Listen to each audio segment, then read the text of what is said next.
Hey, what's up everyone? This is Alpadi and welcome back to my channel. So for today, magre-review tayo ng super affordable and cheap na guitar processor na galing sa Ammoon. Ito siya. So this is Pockrock by Ammoon, a portable guitar effects. So let's start.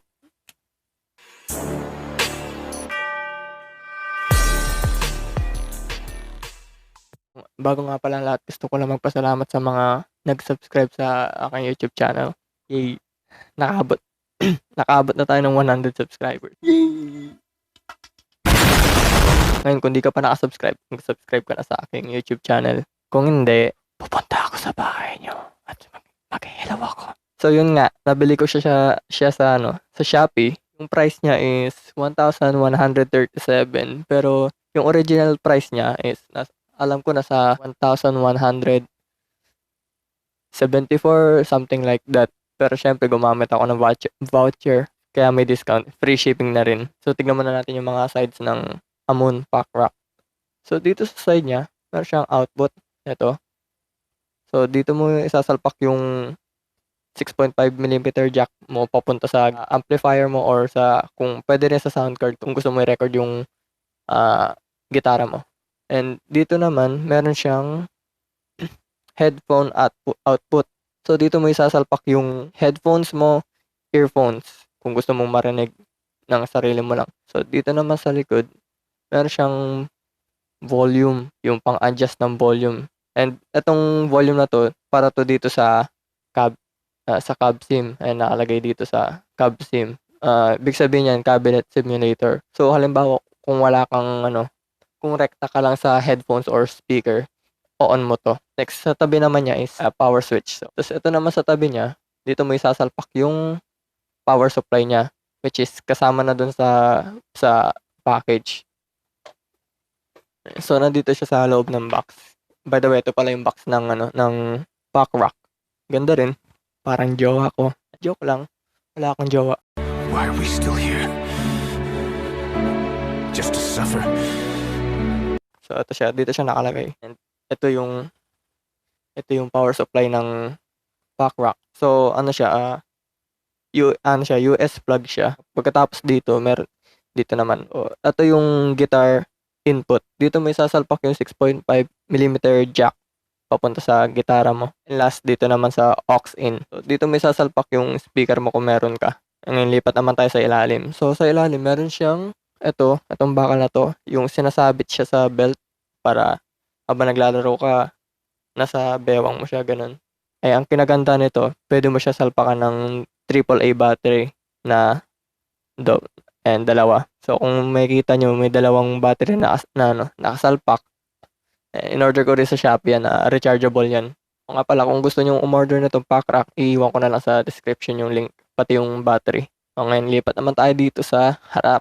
So, habang dinademo ko pala itong mga to, sasalpak ko na rin yung gitara ko para marinig nyo kung anong klaseng tunog ang maririnig natin.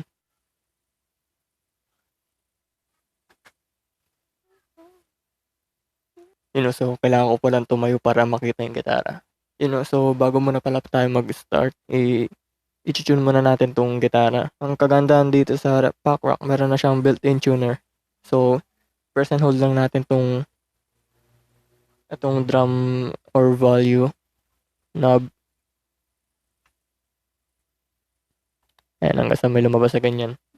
So, pagka-pluck mo ng string, ayan, katulad niyang E-string. So, pag umiikot siya sa baba, ibig sabihin, yung tuning ng E-string, mas mababa pa. So, kailangan natin taasan. Ay, lumagpas.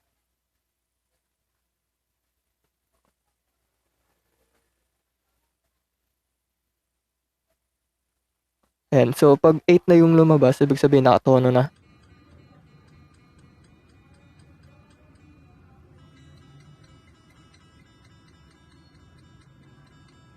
Ayan, so pag tapos ka na mag-tune, i-press mo lang to. Ayan, so babalik siya sa dati. So ngayon dito naman tayo sa mga modulation. So dito tayo sa baba, sa delay and reverb. So try muna natin tong delay.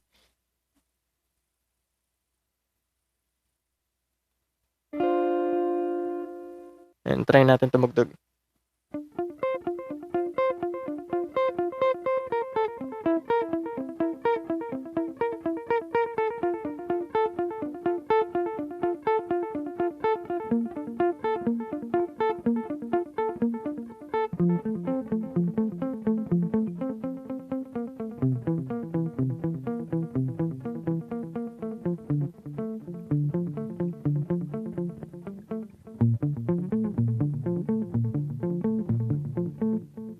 Ayun, maganda. So kung alam niyo yung tinugtog ko kanina, yun yung song ni Rap Scalon na ang title is Rain. Try naman natin yung echo.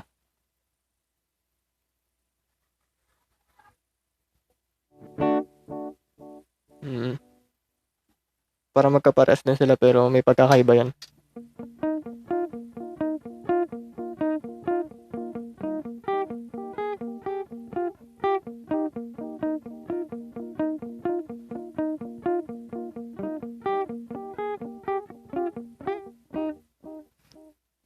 Ayos, pwede. Yeah, so try naman natin yung room.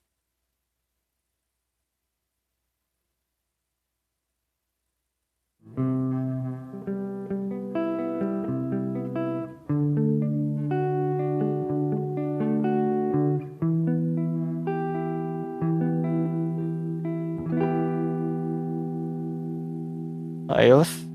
Yung last naman is hall. So try natin yan.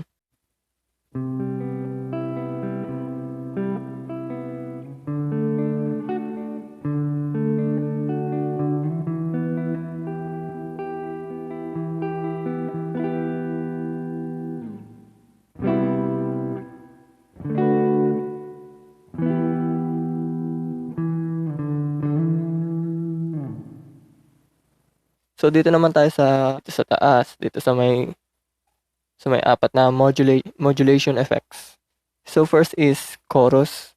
So try natin yan.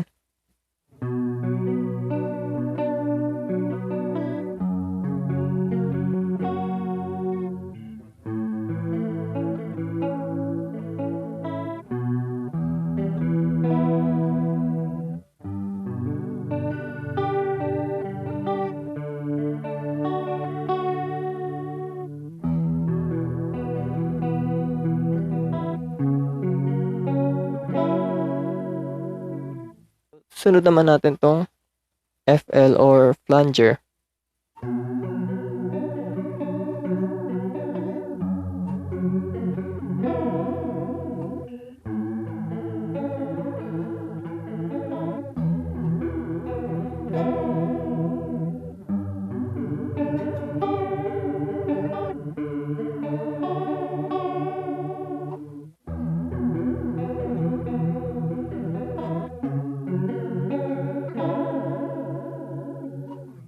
Sunod naman is PH, which is phaser.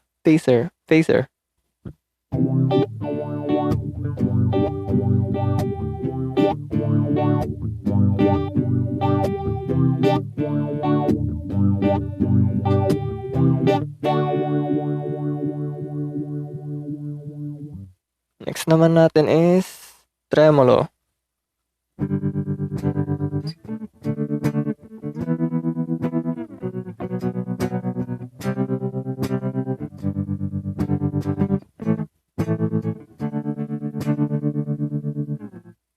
So makikita nyo dito, meron ditong gain. So itong gain na to para to dito sa 6 na different drive.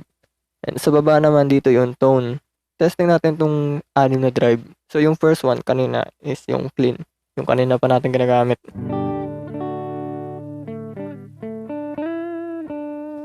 So try natin tong OD, which is overdrive. Dagdagan natin ng gain. Kahit kalahati lang. Tapos yung tone. Yan dito.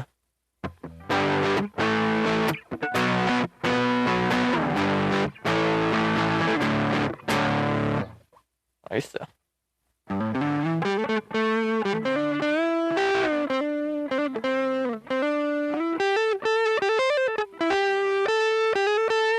So try naman natin yung distortion. And dagdagan natin ng gain.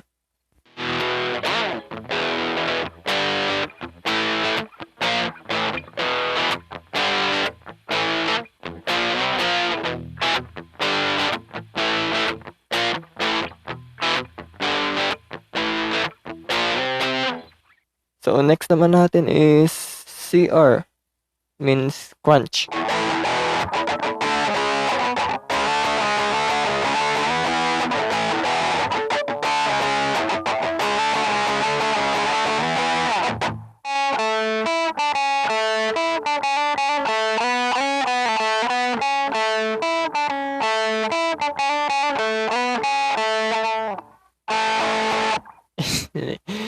Nagkamali pa ako doon sa last part. So, next naman natin is Fuzz. Drop natin. Drop D.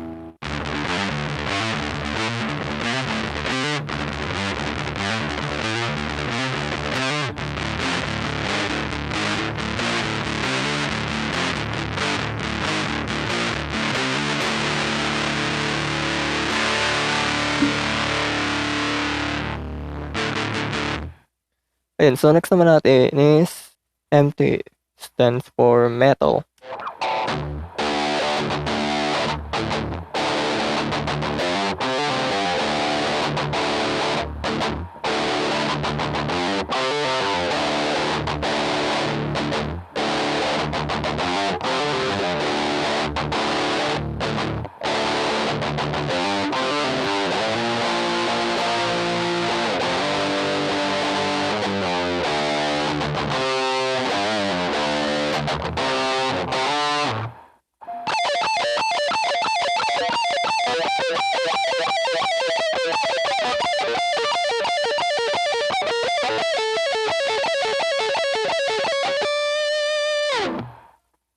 Ayos, pwede.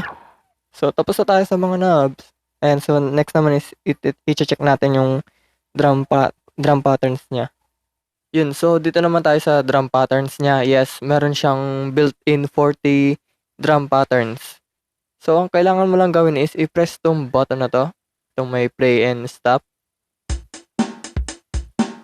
Ayan, so magpe-play na yung drum beat. Ngayon, kung gusto mo naman palitan yung yung drum pattern niya, press mo lang itong drum or value na to. Then may lalabas sa number, tapos turn mo lang na ganyan. So hanggang 40 yan. So yung sa 40, and yung metronome niya. So halimbawa na lang na gusto mo siyang hinaan, press mo siya ng 2 beses. Ayan. Turn mo siya pa ganito, counterclockwise. Ayan. So wala na siyang tunog. So kung gusto mo siya lakasan, clockwise mo. Yan. So kung gusto mo namang pabilisin yung metronome or yung drum beat, press mo lang ng 3 beses. Then clockwise mo kung gusto mo pabilisin. Or counterclockwise kung gusto mong pabagalin. Yan. So kung ayaw mo nang patugtugin, just press mo lang tong button na to. Yan. So lipat naman tayo dito sa mga patches. So meron siyang 32 total patches na may 16 factory presets and 16 user presets.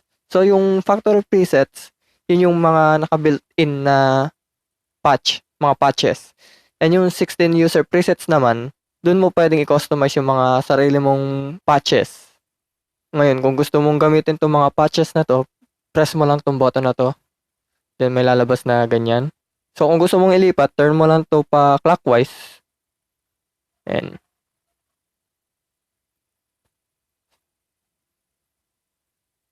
so kung napansin nyo, may A siya, A1, A0, 1, 2, 3. I believe yung mga A, yung mga may A or yung letters, yun yung mga factory presets.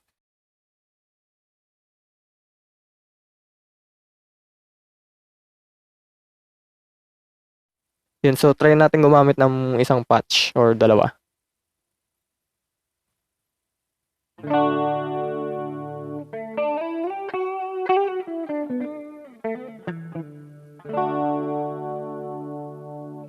Next.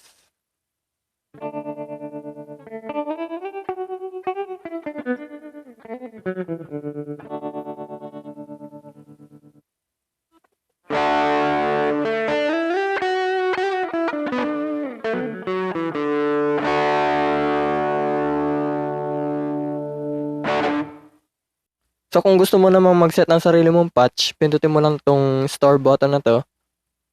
Then magbe-blink siya. Tapos piliin mo lang yung gusto mong number kung saan mo siya gustong i-save. Turn mo lang tong clockwise or counterclockwise. Halimbawa, dito ko siya gustong i-save sa A0. Ikaw na bahala kung anong effects ang gusto mong i-save dyan. Halimbawa ako, delay, tapos metal, tapos max yung gain, max yung tone, tapos may chorus. Yan. Kapag gusto mo na siyang i-save, pindutin mo ulit tong store. Kapag gusto mo namang i-cancel, ito ang pipindutin mo, itong drum and value. Ito, i-store ko siya. Pag gusto mo namang gamitin yung patch mo, pindutin mo lang tong patch. Ayan na siya. Dito ko sinave kanina yung sa akin, sa A0.